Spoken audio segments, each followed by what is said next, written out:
Hello, I'm John Frausto with Topspin Tennis.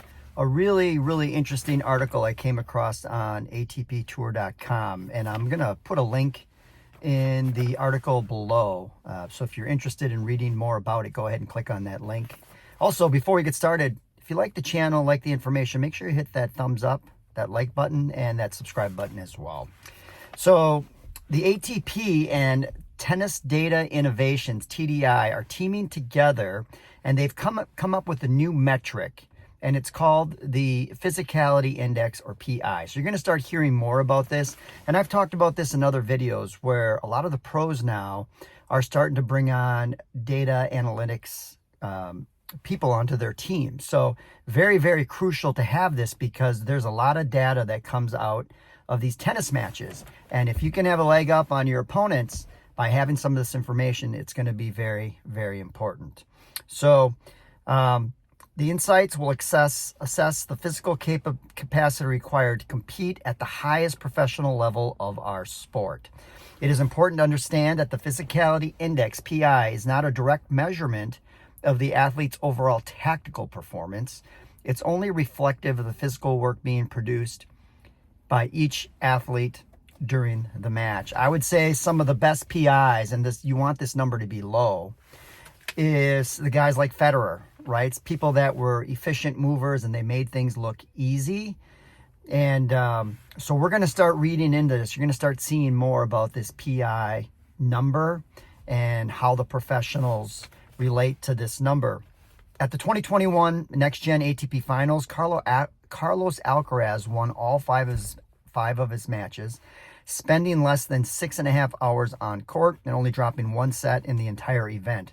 From a PI perspective, the article states, he worked harder than his opponents in 4 of the 5 matches, and his highest match physicality never reached above a 3.4 in the tournament. This did not mean he was not performing at a very high level, but rather indicated he was able to execute tactically while being very efficient with how much energy he was spending on the court. I'd put a guy like Sinner as well into this category as far as the PI. He's an efficient mover. It doesn't look like he's exerting a lot of power. He gets a lot of free power when he's playing. And this is going to be essential for players to be aware of moving forward. A similar pattern is visible in the NBA. All-stars tend to have a lower physicality index ranking because of how efficient they are within different parts of the game. They know when to push and how to save energy while still being on the court, contributing to overall success of the team. So you're probably asking, like, what are the criteria? What are the different variables that go into this PI index? And there are 5 of them that you need to be aware of. One is distance. The overall volume of work, total ground covered, an athlete must undertake in order to excel at the highest levels of the sport. One thing to keep in mind too, coaches, is that because of this PI index, you're going to probably want to have some of your drills mimic some of these movements, and you're probably already doing it, but I think, you know, we want to be at this higher resolution, and we can really specify, like, if we have a player and maybe their change of direction isn't as good, we can start working on some of those drills. The second variable is workload. A total amount of weighted accelerations and decelerations the athlete has to perform at different intensities. So that's another great point, right? We're always in tennis, we're having to stop and accelerate, or we're having to decelerate as we go into the ball. These are going to be crucial with training and understanding how we're implementing these. Third variable is high speed distance. Total distance covered at the top 3% of speeds observed in tennis professionals.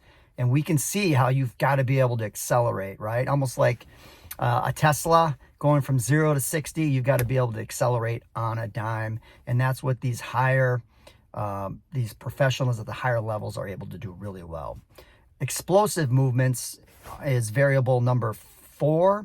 High intensity changes of direction, highly demanding acceleration or deceleration. And 5 is intensity.